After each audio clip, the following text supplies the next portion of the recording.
तो आप सभी लोगों को अब ये देखना पड़ेगा कि किस तरीके से मोरारजी देसाई जी जो थे आप पीएम बनने वाले हैं, क्योंकि 1977 21 मार्च के बाद जैसे ही आपका देखोगे कि इमरजेंसी ख़त्म होती है तो देश में राजनीति नए सिरे से चालू होती है।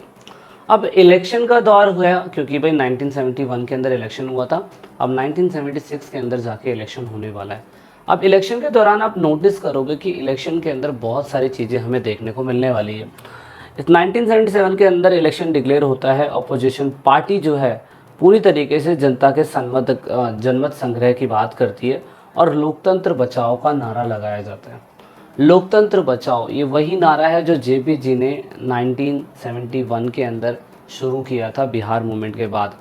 बिहार मूवमेंट के अंदर पूरी तरीके से आप देखोगे कि जयप्रकाश नारायण जी ने नारा लगाया था और फाइनली जनता पार्टी जो है जयप्रकाश नारायण की लीडरशिप के अंदर पावर में आती है। तो आप देख सकते हो प्रेसिडेंट जयप्रकाश नारायण हैं, जनरल सेक्रेटरी राज कपूर प्रसाद यादव है, फाउंडर अलग अलग है। इसकी फाउंडिंग 23 जनवरी 1977 को हुई थी, 23 जनवरी को। और यहाँ पे किसके साथ मर्ज हो गई? इंडियन नेशनल कांग्रेस को, भारतीय जनता जनसंघ, भारतीय लोक दल, ये सारी मिलके बनती है जनता दल। और उसके बाद फिर यहाँ पे भारतीय जनता पार्टी इसका नाम बाद में जाके बन जाता है। तो इट मीन्स दैट आप भारतीय जनता पार्टी को देख सकते हो, इनके लीडर नेताजी थे। कांग्रेस फॉर डेमोक्रेसी जो थी वो जगजीवन राम की थी।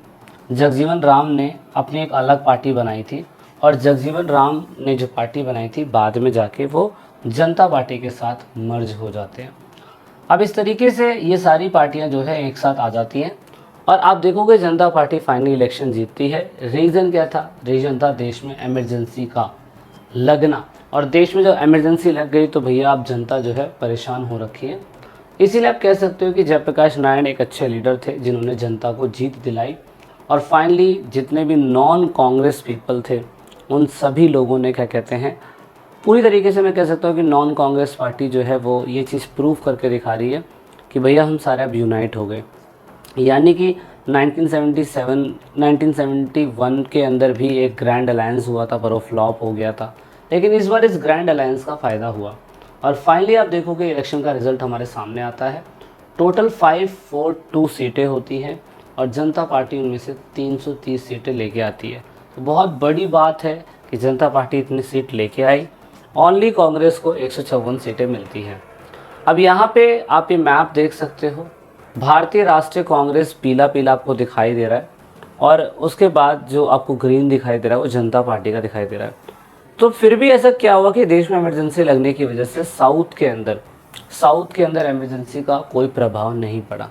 तो आप इसीलिए आप कह सकते हो कि यहाँ पे मैसिव इलेक्शन जो रिजल्ट हुआ वो जनता ने कांग्रेस सरकार के खिलाफ दिया। और इंदिरा गांधी जो 71 के इलेक्शन में इतनी बड़ी नेता थी, संजय गांधी जिनकी इतनी चलती थी, वो इलेक्शन हार जाते हैं। ये एक सिचुएशन थी।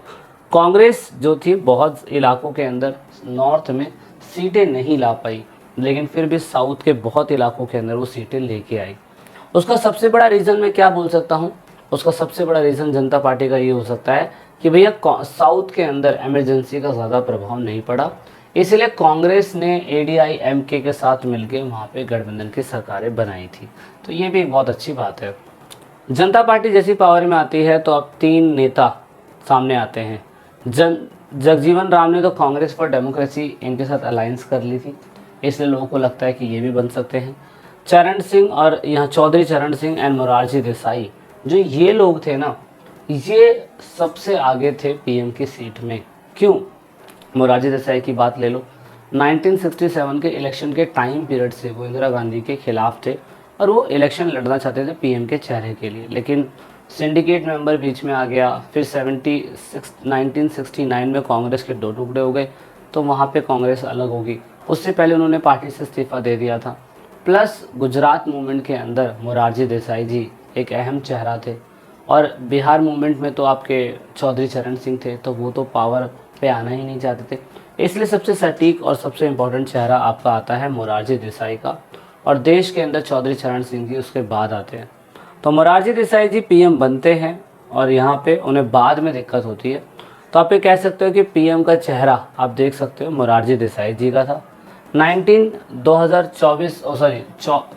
24 मार्च 1977 से लेकर 28 जुलाई 1979 तक लगभग 19 महीने से 17 महीने की सरकार इनकी चलती है। और ये बहुत बड़ी बात है कि इस टाइम पीरियड तक चलती है, लेकिन बाद में वो भी पावर से गिर जाते हैं।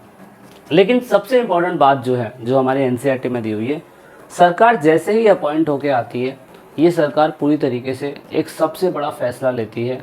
वो था यहाँ पर आपका किस चीज़ का फैसला? वो फैसला था शाह कमीशन को लेके। शाह कमीशन जनता पार्टी के द्वारा अपॉइंटेड की गई एक कमीशन थी, जिसका मेन काम था कि इमरजेंसी के दौरान जो भी सरकार ने गलत काम करे हैं उसके बारे में पता लगाना। अब जनता ये कहने लगी कि आप पावर में आए हो, तो अब पिछली गवर्नमेंट ने जो गलत काम करे हैं उनके काम पे फोकस क्यों करो, अब आप अपना कोई नया काम करने की कोशिश करो। यहाँ पर सरकार के ऊपर ये लांछन लग जाता है कि भैया सरकार जो है डायरेक्टली हाथ धो के पीछे पड़ गई है कांग्रेस के, और वो उसको नीचा दिखाने की कोशिश कर रही, जबकि ऐसा बिल्कुल भी नहीं होना चाहिए था। यहाँ पर जस्टिस जेसी शाह के कमीशन में जयंती लाल शाह बोलते हैं, ये 12वें चीफ जस्टिस ऑफ इंडिया थे। इनको कहा गया था कि भैया आप चीज़ें ढूंढिए और इमरजेंसी में जो भी गलत काम हुए सरकार के खिलाफ, कांग्रेस के खिलाफ, आप उसके काम में लग जाइए। जनता पार्टी का डायरेक्शन क्लियर नहीं था, क्योंकि उसमें नेता जो थे गुटबाजी वाले ज़्यादा थे, और इसीलिए वो अपने खुद के कॉमन प्रोग्राम, अपने खुद के फोकस पे नहीं रहे और पिछली सरकारों की कमियों को दिखाने में फोकस करने लग गए, जो बिल्कुल गलत था। इस तरीके से मैं कह सकता हूँ जनता पार्टी 18 महीने के अंदर उनकी सरकार गिर जाती है और मोरारजी देसाई जी गवर्नमेंट को लॉस कर देते हैं। बहुत बड़ी बात, एक पीएम चेहरा इतने बड़े स्ट्रगल, इतने बड़े मैसिव मूवमेंट के बाद सामने आता है और सरकार 18 महीने में गिर जाती है, तो ये इससे ज़्यादा बुरा क्या हो सकता है? दैट इज़ वाई यहाँ पे आप नोटिस करेंगे कि फाइनली सरकार ये देखने की कोशिश कर रही है कि भैया यहाँ पे जनता के लिए काम करूँ या पार्टी के बीच में जो कॉन्फ्लिक्ट हो रखे हैं उनको ख़त्म करने की कोशिश करूँ। पार्टी के बीच में जो भी संघर्ष चल रहे थे, इसकी वजह से मोरारजी देसाई जी अपनी पावर, सत्ता खो देते हैं 18 महीने के अंदर, और 18 महीने के अंदर ही जनता पार्टी की तरफ से एक नया नेता सामने आता है, और वो नेता है आपका कौन सा? वो नेता है चौधरी चरण सिंह। अब क्योंकि पीएम का चेहरा आपके मोरारजी देसाई जी हट जाते हैं, तो चौधरी चरण सिंह को किसी न किसी पार्टी का सपोर्ट चाहिए होता है, तो ऐसे में चौधरी चरण सिंह जी कांग्रेस का सपोर्ट लेते हैं। देखिए मतलब कितनी अजीब सी बात है, चौधरी चरण सिंह जी ने, कांग्रेस ने आश्वासन दिया कि वो उनको सपोर्ट करने के लिए तैयार है, लेकिन भाई देखो सरकार है भाई, वो तो कुछ ही महीने चलनी है, सपोर्ट वाली गठबंधन की सरकार तो वैसे भी किसी काम की नहीं होती है। तो 5वें पीएम चौधरी चरण सिंह जी कुछ ही टाइम के बाद रिज़ाइन दे देते हैं, क्योंकि मेजॉरिटी लॉस कर जाते हैं। इस हिसाब से देश के अंदर 1980 में दोबारा इलेक्शन हुए। क्यों इलेक्शन हुए? अगर आप देखो तो चरण सिंह जी एक नई कांग्रेस, जनता का लोक दल जनता सेकुलर, लोक दल जनता सेकुलर, यहाँ पर आप देखोगे फिर दोबारा इलेक्शन होते हैं 1980 के दौरान, और यहाँ पे इंदिरा गांधी जी को 374 सीटें जाके 1980 के अंदर मिलती है। तो ये एक तरीके से मेजॉरिटी विन पार्टी हो गई, देख सकते हो। नहीं, कितनी मिल रही है इनको मिली है 353, जनता पार्टी को मिली 31, जनता पार्टी सेकुलर को मिली है 41। ये नई जनता पार्टी बनी थी सेकुलर, लेकिन फिर भी फ़ायदा नहीं हो पाया ना। मेजॉरिटी ऑफ द सीट तो आपकी कांग्रेस ले गई 1980 के इलेक्शन के अंदर। तो इससे हमें कंक्लूजन क्या निकलने को मिलता है? इससे हमें कंक्लूजन ये निकलने को मिलता है कि गरीब नीतियों के अकॉर्डिंग इंदिरा गांधी जी मजबूत बनी रही, और वही सरकार इतने बड़े स्ट्रगल के बाद सामने आती है, लेकिन वो मेजॉरिटी लॉस कर देती है।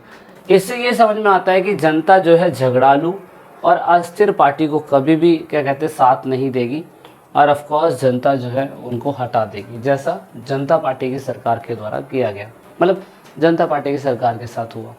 1980 के इलेक्शन में एक नारा चला था, इंदिरा बुलाओ देश बचाओ, और 1980 के अंदर यही नारा चला था कि इंदिरा भगाओ देश बचाओ।